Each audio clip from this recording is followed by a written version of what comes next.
Bismillahirrahmanirrahim. Alhamdulillahi Rabbil Alamin, wa bihi nasta'inu ala umuri dunya wad-din, wassalatu wassalamu ala ashrafil anbiya'i wal mursalin, Sayyidina Muhammad, wa ala alihi wa sahbihi ajma'in, amma ba'd. Klaim kaum Sufi pada nasab keluarga Nabi, asal-usul dan titik tolaknya. Para pembuat bid'ah dan keluarga Nabi, tasawuf dan keluarga Nabi. Penulis, Syarif Muhammad Hussein Al-Somadani. Di antara halaman-halaman yang tidak diketahui dalam sejarah Sufi terdapat halaman yang berjudul, Beberapa Sufi Mengklaim Garis Keturunan Keluarga Nabi. Judulnya mungkin mengejutkan, karena yang diketahui tentang mereka adalah orang-orang baik dan orang-orang yang bertapa dan bertakwa. Mungkinkah orang saleh memalsukan silsilah al-bait Nabi? Adakah yang mendukung hal ini dalam pengalaman sejarah dan kondisi masyarakat? Dia melebih-lebihkan suatu kaum dengan berbohong kepada Nabi, dalam hadis dan ucapannya, dan mengatakan kepadanya apa yang tidak dia katakan, karena cinta. Sangkaan mereka.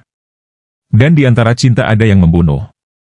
Ya, ada cinta yang mematikan seruan para nabi dan melemahkan dampaknya terhadap manusia, ketika cinta mengalihkan manusia dari kebenaran seruan kenabian dengan menjadi sibuk dengan kekuasaan, posisi, dan kepemimpinan hayalan, yang merupakan garis keturunan yang bersinggungan dengannya, khususnya garis keturunan.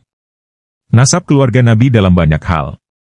Kaum Sufi, seperti yang dilihat dan didengar seseorang, adalah salah satu orang yang paling banyak berbicara tentang cinta Nabi, tetapi jika Anda mencari cinta ini, Anda akan mendapati cinta itu adalah cinta yang keterlaluan melewati batas, baik Allah maupun Rasul-Nya tidak memerintahkannya, melainkan di luar definisi dan ciri Islam.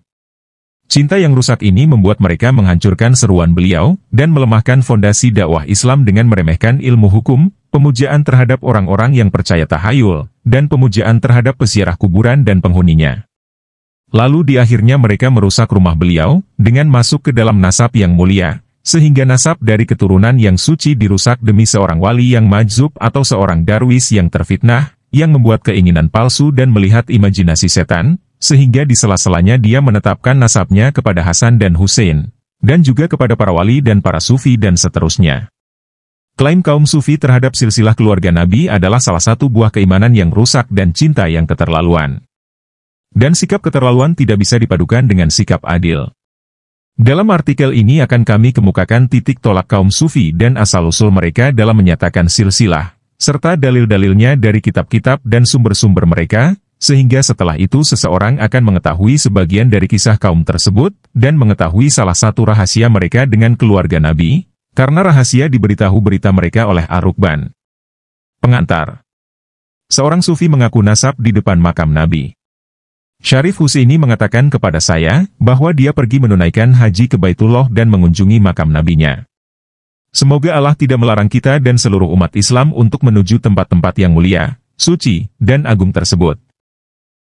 Kebetulan pada tahun itu beliau melakukan perjalanan dengan niat haji. Said Muhammad, seorang guru di perguruan tinggi Al-Qarawiyyin, melakukan perjalanan untuk tujuan haji, dan Syarif Al-Husaini Al-Maghribi bertemu dengan Asyriki dari Madinah, yang disebutkan di atas di pintu makam Nabi.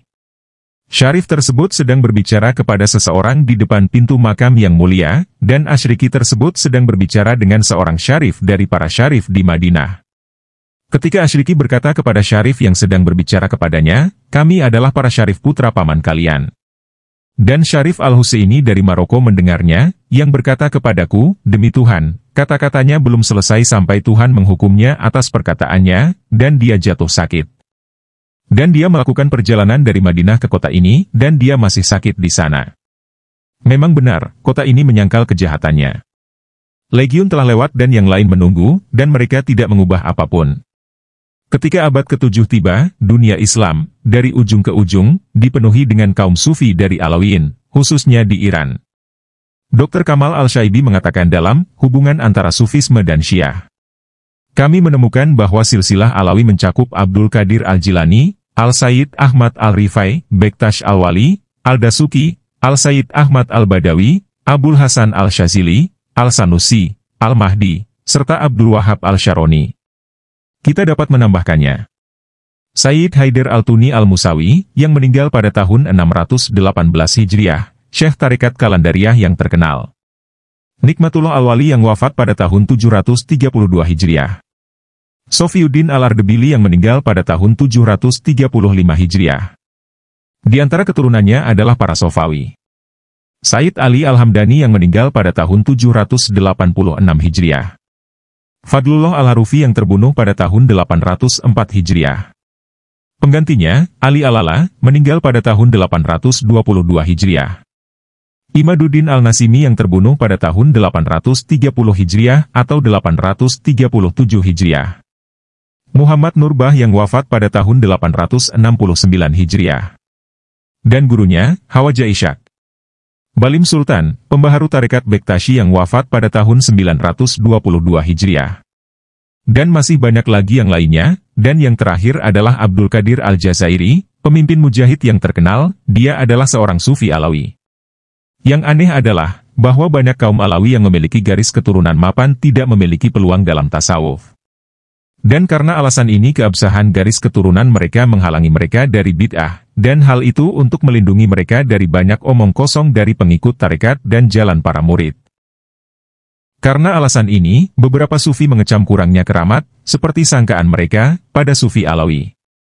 Dr. Al-Syaibi, setelah menyebutkan satu persatu kelompok Alawi yang mengiringi tasawuf, berkata, jumlah orang Alawi yang masuk tasawuf ini sedikit, jika dibandingkan dengan para pemberontak di antara mereka, para fukaha, dan para imam. Dan Abdullah Al-Harawi, wafat 481, menyatakan, bahwa dari 1.200 orang Sufi yang ia kenal, jumlahnya tidak melebihi hanya 2 orang Alawi yang memiliki keramat, yaitu, Ibrahim bin Sa'ad dan Hamzah Al-Alawi. Al-Harawi meriwayatkan, bahwa beberapa syekh Sufi biasa berkata kepada murid Alawinya, kamu tidak akan mencium aroma tasawuf sampai kamu benar-benar keluar dari kealawianmu.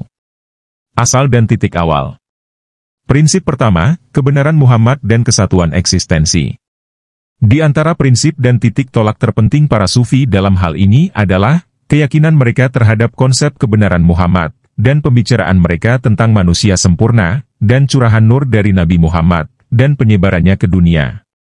Dan bahwa karena dia dunia diciptakan, dan perkataan mereka bahwa dia adalah bapak spiritualitas, dan Adam adalah bapak fisik. Ini adalah gagasan Syiah tentang asal-usulnya. Dalam hal ini, Ibnu Arabi berkata, ketahuilah, semoga Tuhan menolong kalian, bahwa asal-usul jiwa kita adalah ruh Muhammad, semoga Tuhan memberkatinya dan memberinya kedamaian, karena dialah yang pertama di antara bapak-bapak roh. Adam adalah ayah pertama secara jasmani, dan Nuh adalah ayah pertama yang menjadi rasul. Gagasan ini adalah gagasan lama Syiah, sehingga beberapa orientalis mengatakan, kepercayaan akan keabadian keberadaan Muhammad muncul sejak awal di kalangan Syiah.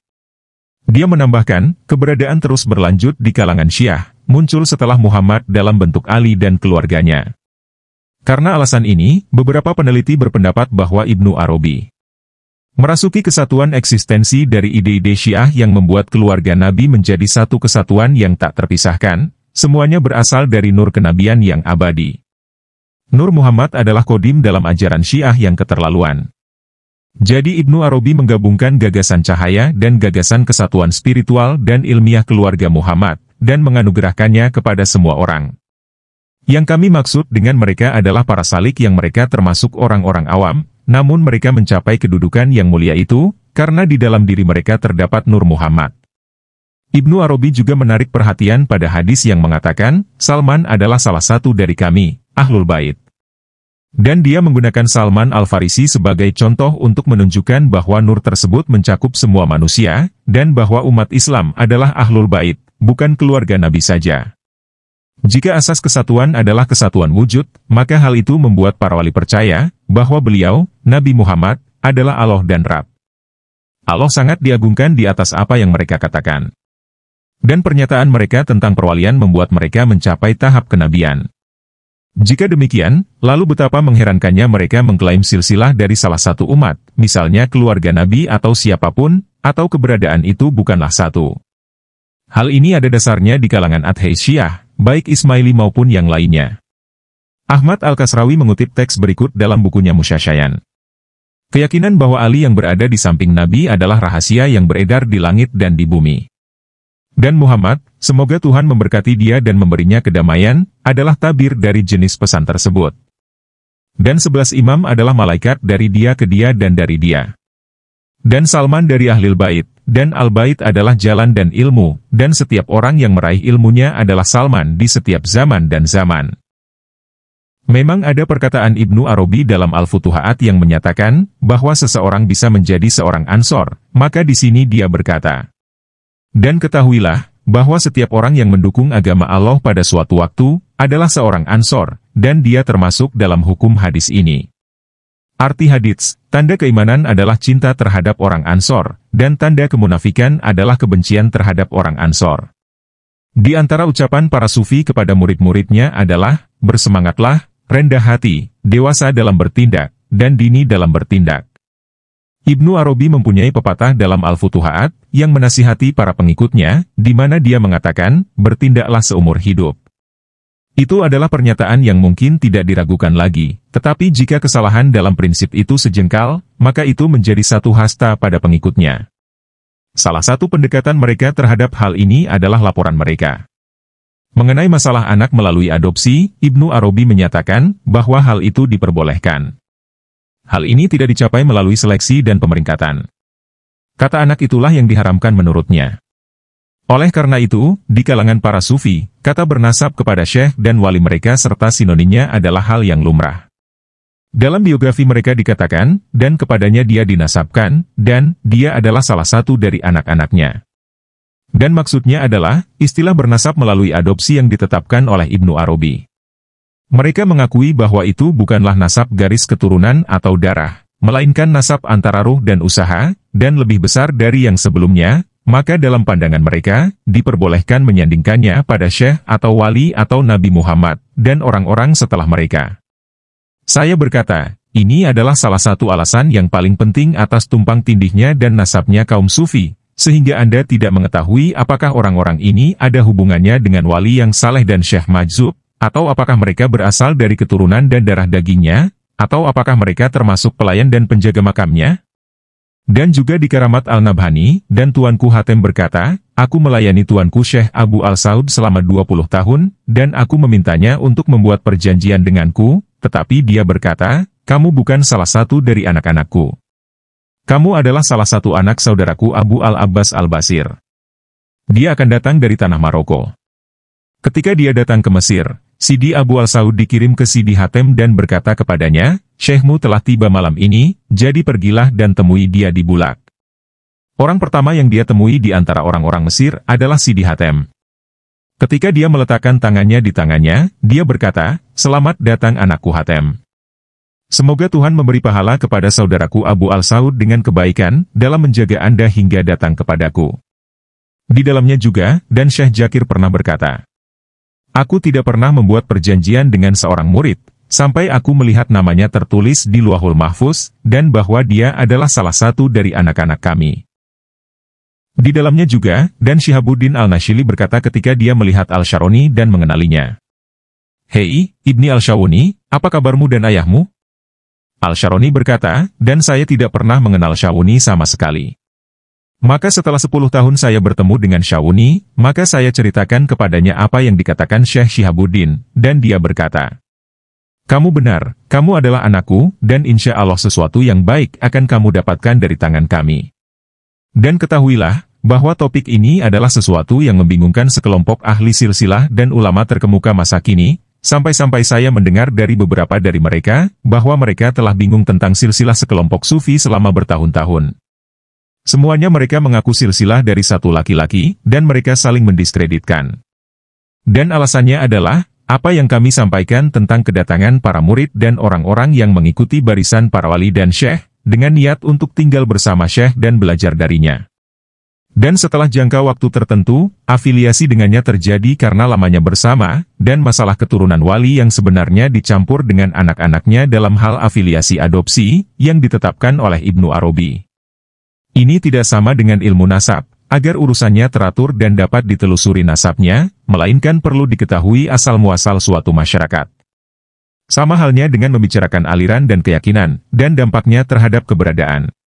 Jika Tuhan tidak memberkati ahli silsilah dan sejarawan dengan pemahaman tentang asal-usul suatu bangsa, jika tidak, ia akan menjadi lebih bingung daripada sekte-sekte yang saling menantang garis keturunan. Perincian panjang lebar dari prinsip ini membawa kita keluar dari topik yang kita bahas di sini, karena prinsip ini cocok untuk disusun secara independen mengenai makna kebenaran Muhammad menurut masyarakat, yang di dalamnya menjelaskan makna filosofis orang-orang kafir dalam ucapan-ucapan ini, dan menjelaskan pengaruhnya terhadap keimanan dan munculnya aliran-aliran, dan pokok-pokok kesepakatan antara kaum Sufi dan Syiah, serta pengaruhnya terhadap garis keturunan keluarga Nabi, dan merupakan referensi singkat yang tidak perlu banyak-banyak penjelasan.